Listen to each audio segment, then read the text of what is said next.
Well, welcome in to another edition of Making the Leap. I hope you're settled in and buckled in for this one. It's brief, but let me tell you something. I hope you brought your seatbelt. You haven't seen this yet.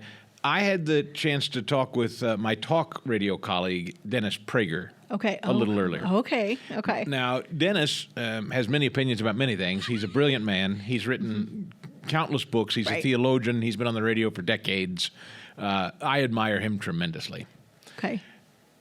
Dennis and I were together about a month ago in Philadelphia, and he said some really great things about the state of public education today. And so, with the limited time I had with him, we connected, and I thought you would enjoy hearing what Dennis has to say about public education, where it's going, and how we steer out of the mess we find ourselves in today. So without further ado, and then I want your comments on this in just a minute. So take notes. Here it is, my brief chat with Dennis Prager. Dennis, you were kind enough to give us your time last month. You came to Philadelphia. You and I sat on stage and you talked about school choice. We talked about educating our youth. I mean, I suspect when you're talking about conflicts like these, well, let me ask you that first. What do you think most kids are taught about conflicts like these, the Middle East and Israel generally today, in public school? You didn't need to add about conflicts like these. Just, you could have stopped with, Dennis, what do you think kids are taught? Because I already had, I had an answer. Nothing. Okay. They're taught almost nothing. I devoted an hour of my show today to, of all places, a New York Times article about how little they are learning because, among other reasons, there's great inflation and you can no longer get rid of rowdy students.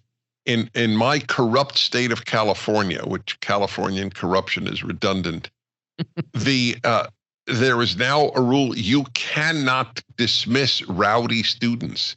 I saw this. Willful defiance is allowed. Willful defiance is allowed, yes. So I said this as long as I have been broadcasting, 40 years.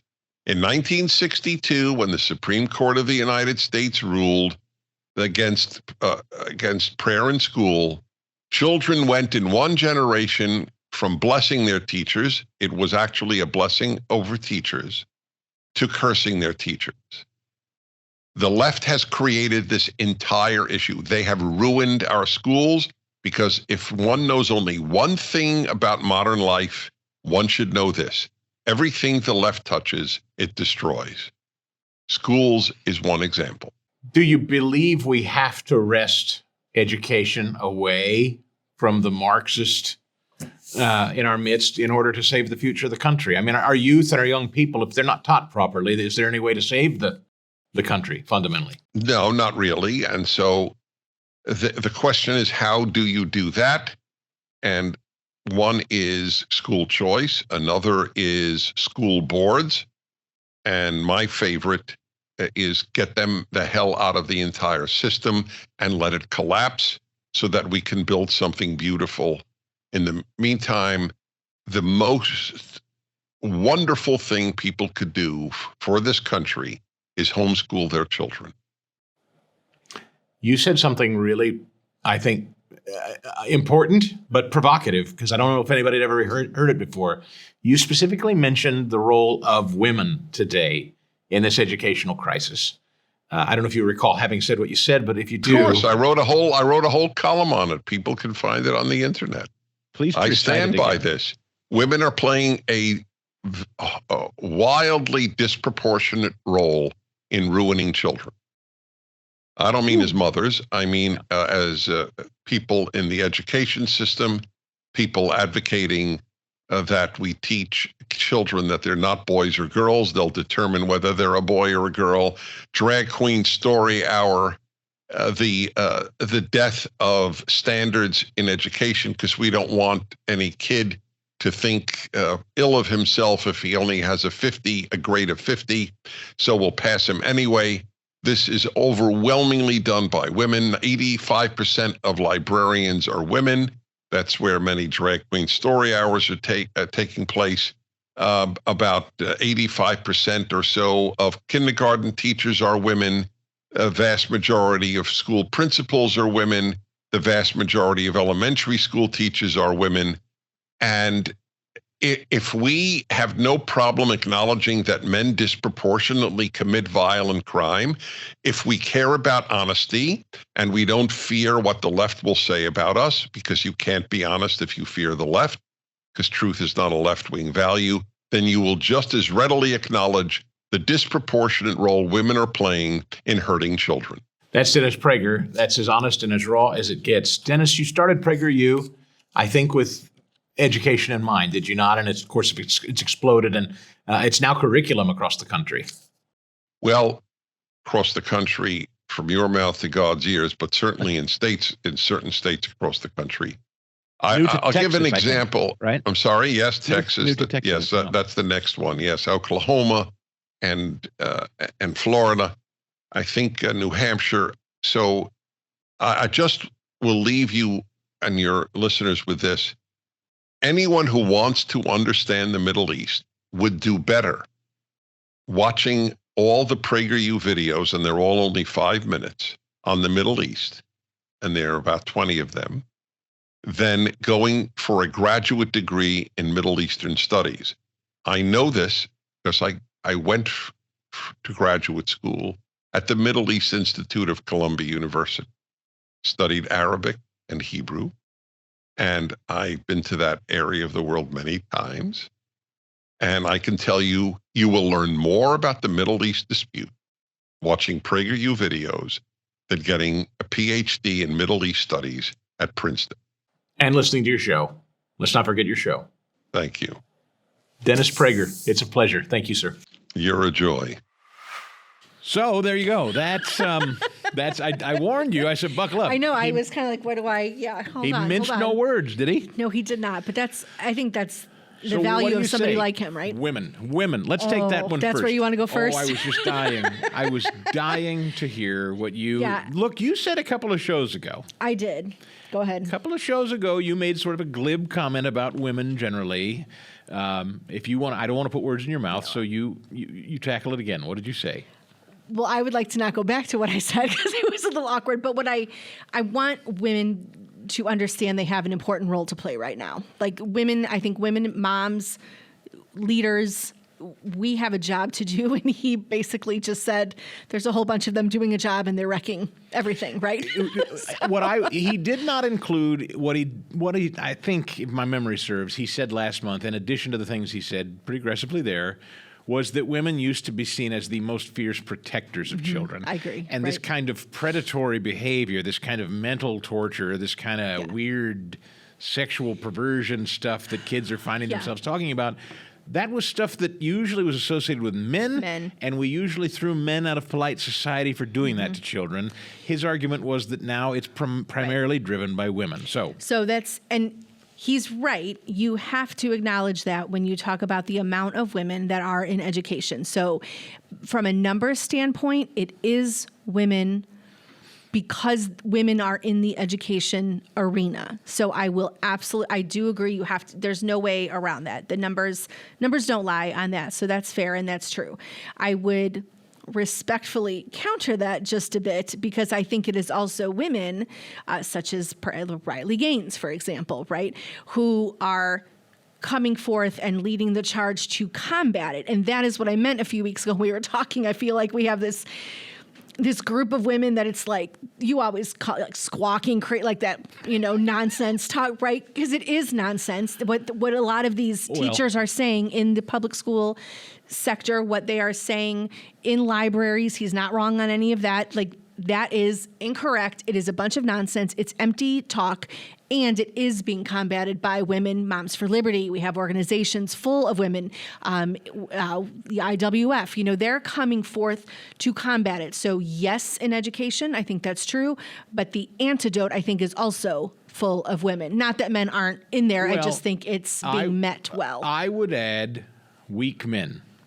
I don't think it's purely driven by women who are encouraging this kind of thing. I think it's also facilitated by extremely emasculated, weak men. Yes, I think I would agree 100%. And I also do think there's another factor or a faction, I would say, in there with men and women who are told, we've been told and told and told, just go along to get along. Sit down, be quiet, shut up. And so now there's like this push, this big, I would call it a collective roar from all different ends of public education, family education, religious education, where they are saying no more, where men are being asked to be strong male leaders, where women... I've seen more men, since we have talked to Christian educators, I've seen more men in Christian education than I ever did in public school education.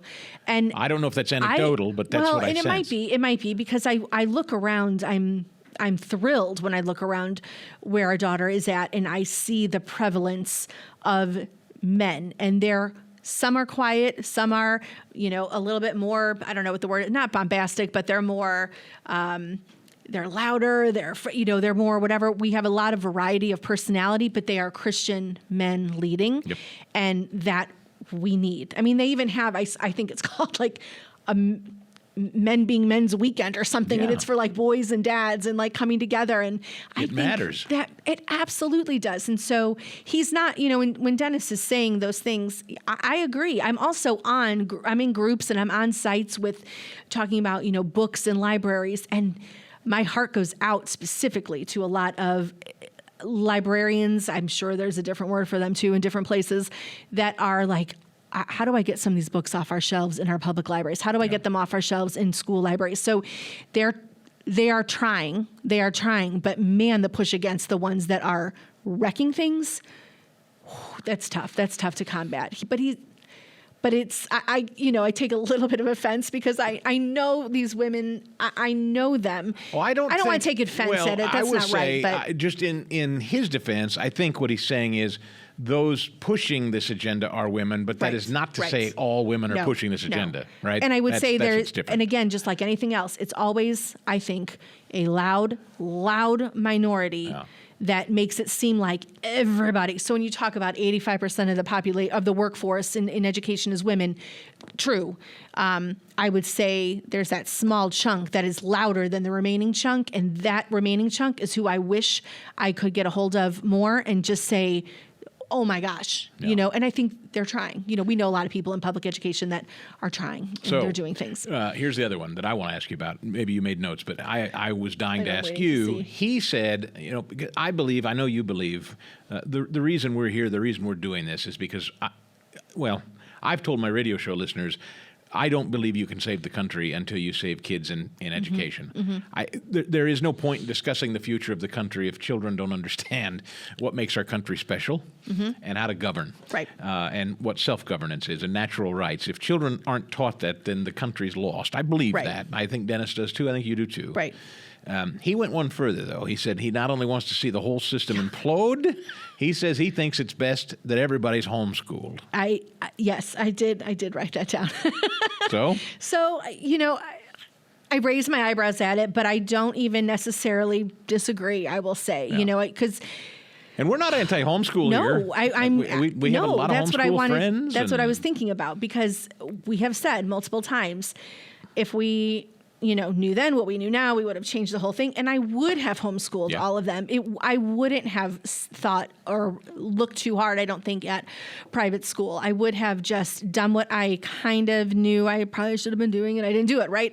So I think that is fair and that is true, because you still can't escape that what we have our daughter in, what a ton of people, private school, it's still a system. Yep. It's still a system with leadership. It's still a system with bureaucracy involved. You still have to kind of check the boxes. You don't have a lot of freedom in there. So I think that's okay. But on the flip side, I think the other option then to say is, if it's not homeschool, then you better be invested wherever you have your kids. So I think that's, I don't know, I agree, disagree a little bit with it, but I'd rather say let the public school system fall apart, or get yourselves in there and invest in a way that doesn't have you cowering to a mob that is just yammering, right? Get yourself in there in a way, whether it's a private school or a public school or whatever. But at the same time, when he was saying homeschool, and I started thinking about all the different ways, all the different people we've talked to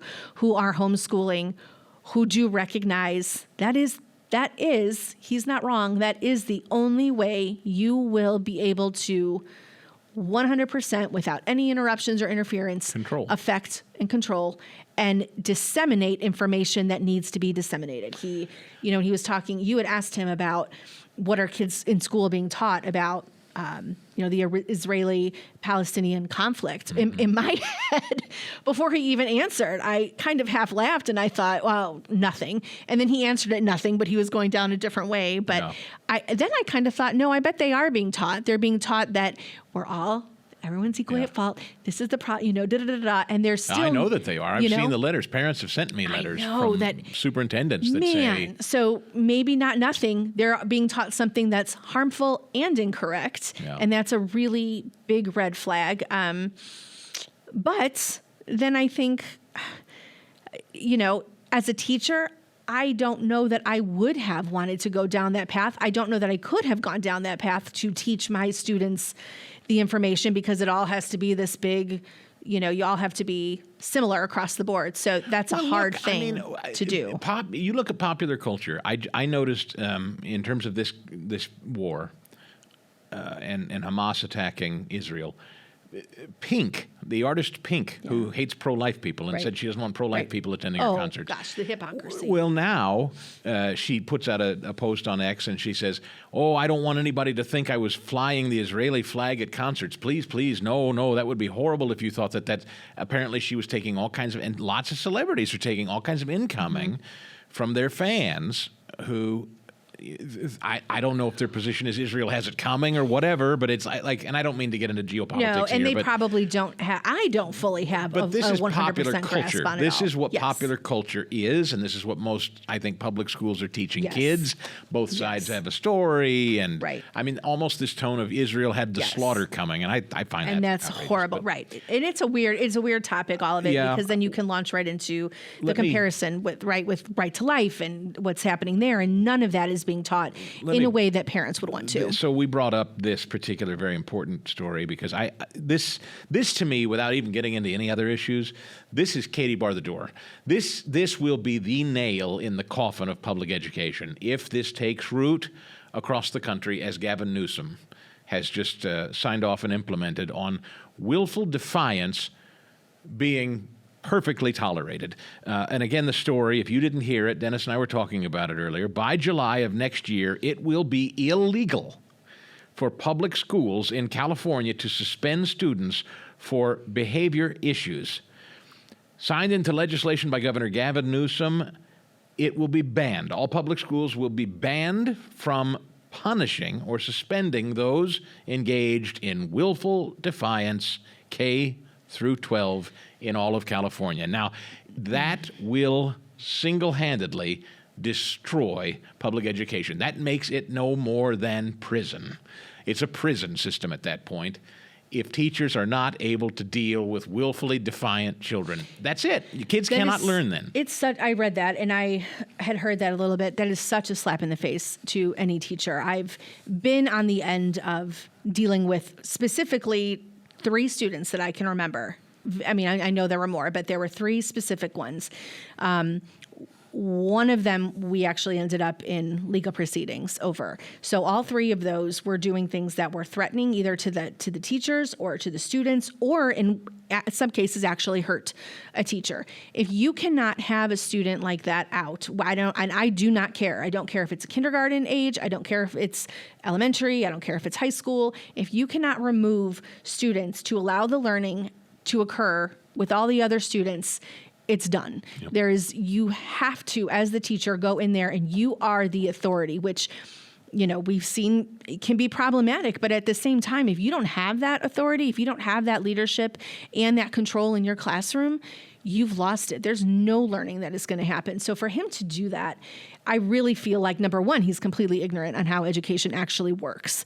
And number 2, I think he's discounting what has to happen just across the board in education, we have to see a shift back because the defiance, the obnoxiousness, it's not even just the rudeness, but I mean dangerous situations. You can't have those happening at all in a school system. It consumes every minute of the day.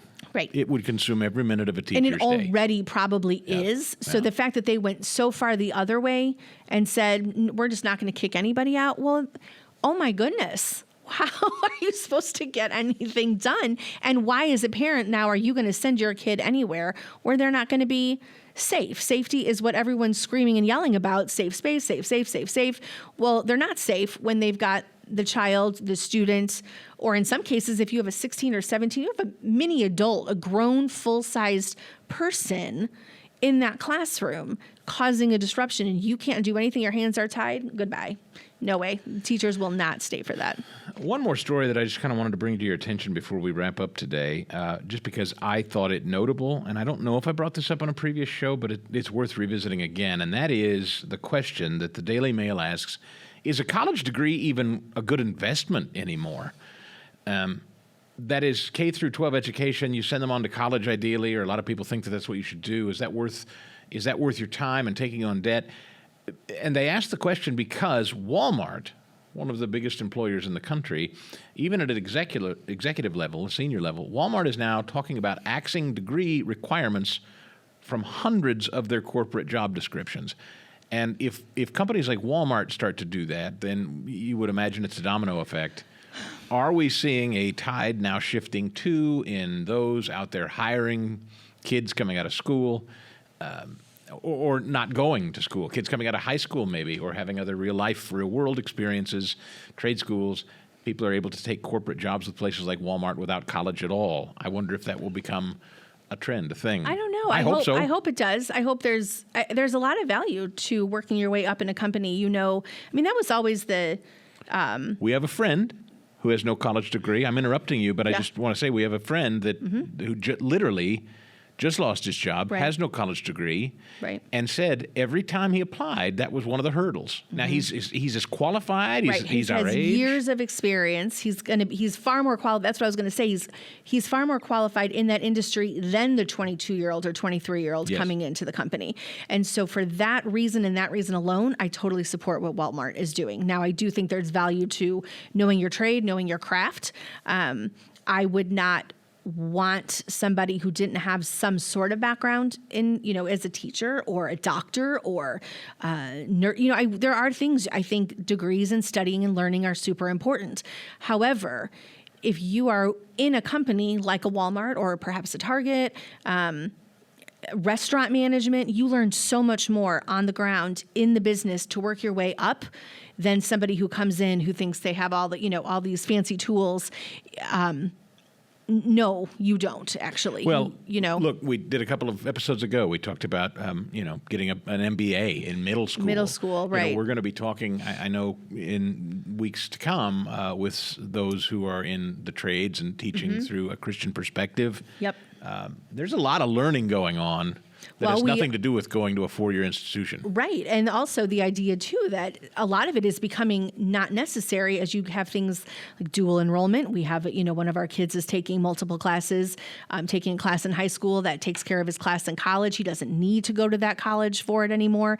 There's a lot of different ways. And that's one of the neat things that as I think as education, as the system itself breaks apart, there's going to be some really cool stuff that rises up from the ashes. And I think it's things like the school that we're going to be talking to, or, for example, we'll be talking later on with Carrie Ingraham again about college simulated learning, which actually takes place in high school with the whole hybrid model. And we have to provide those opportunities. If we're going to break the school system down, if it's going to actually fall apart or implode as it is, we have to have the alternatives to it. And I think that includes higher education, too.